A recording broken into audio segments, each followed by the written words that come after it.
کنځل کول دي. کنځل عام طور باندې کافر ته څه ده؟ ګناه ده. هېچا ته کنځل کول نه یې پکار. اوس ځینې خلک دا خبره کوي چې چا ملانو ته کنځلې وکړې نو عالمانو لیکلي چې دې سړي باندې ښځه طلاقه شوه، دې څه شو؟ کافر شو. په د دې خبرې لږ وضاحت واورئ. کوم علماو چې لیکلي دي نو دا د هغه علماو په اړه کې لیکلي دي چې هغه د پیغمبر وارثان دي په صحیح معنو کې. د چا وارثان دي؟ د پیغمبر. باقي کنځل کول دا ملا ته چې کافر ته ناروا دي، ملا ته ناروا دي، هر چا ته څه دي؟ ناروا دي. او په کومو کنځلو چې علماو لیکلي دي چې سړی کافر کېږي نو هغه علماو ته کنځل کول دي چې کوم حق پرسته علما دي او هغوی د پیغمبر وارثان دي. اوس یو ملا دی، دا اوس هم معلومه چې دا ملا د پیغمبر وارث دی او که نه دی. نو ګورو به چې پیغمبر کوم میراث پرېښی دی او د دې ملا سره وو نو معلومېږي دا چې دا سړی د پیغمبر څه دی؟ وارث دی. او که پیغمبر کوم میراث پرېښی وو مولوي صاحب هغه میراث شاته غورځولی و نو بیا به دغه سړی دغه ملا به د پیغمبر وارث نه وي. دې ملا ته به کنځل کول ګناه وي، خو البته په دې به سړی کافر کېږي نه. او باقي په ملانو باندې رد کول د هغوی یو غلطي کوز به یو ملا مثلا هغه به یو ښځو سکینې پاڅي د غلام مشري به کوي او یو سړی به ورته کنځل کوي نو بل سړی به چا په تا ښځه طلاقه شي. نه ګناه ده موږ وایو کنځل ګناه ده، خو په دې صورت کې نه په دې سړی ښځه طلاقېږي او نه دې سړی کافر کېږي. دا د دې خلکو خپلې کورنۍ فتوې دي، د ځان سره یې په کور کې جوړې کړي دي، په جېبونو کې یې ګرځوي او جبار سړی نه ورته غلطه خبره وکړي فتوا دې څه کړي؟ راپرې دي راولي.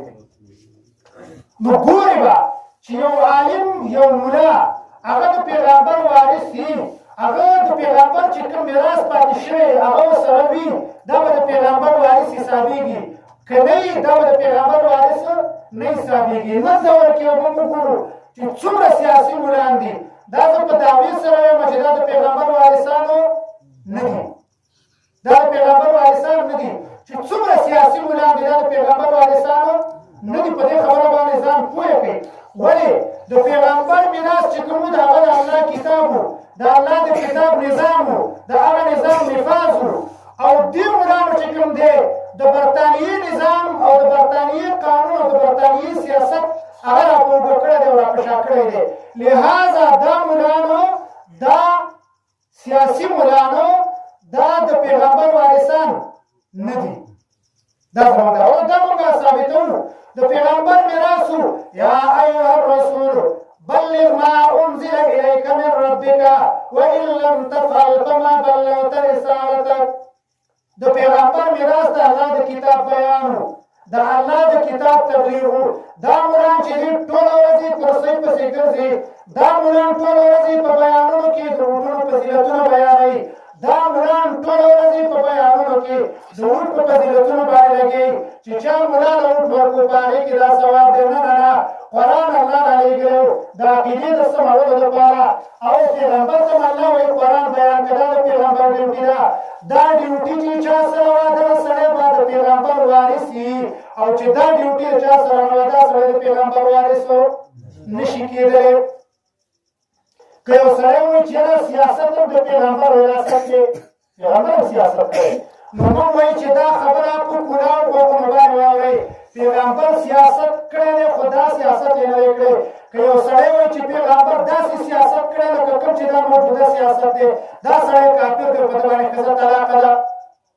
دا مغربي سیاست دی، دا د برطانیې سیاست دی، دا د پیغمبر سیاست نه دی. دا هغه سیاست د قرآن او د سنت والا سیاست نه دی. موږ منو چې پیغمبر هغه سیاست کړی دی. دوی ویله سیاست خو د پیغمبرانو کار دی.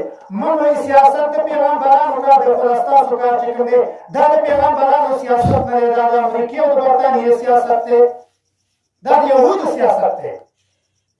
موږ د دې نه یو منکر چې پیغمبرانو سیاست نه دی کړی، خو موږ د دې نه منکر یو چې ستاسو دا سیاست دا نبوي سیاست نه دی، دا د یهودو سیاست دی، دا د کافرو سیاست. او یا پیغمبرانو سیاست کړی او پلانې و.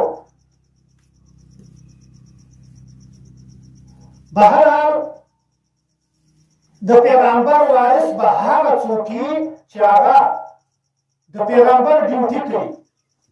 نو پیغمبر الله رب العزت فرمایي قل ورته وایه پیغمبر الله اسألکم علیه اجرا، زه تاسو را په دې بیان باندې مزدوري نه اخلم. او دا مونږ د دوی هر څه د مزدورۍ دي، هر څه یې د مزدورۍ.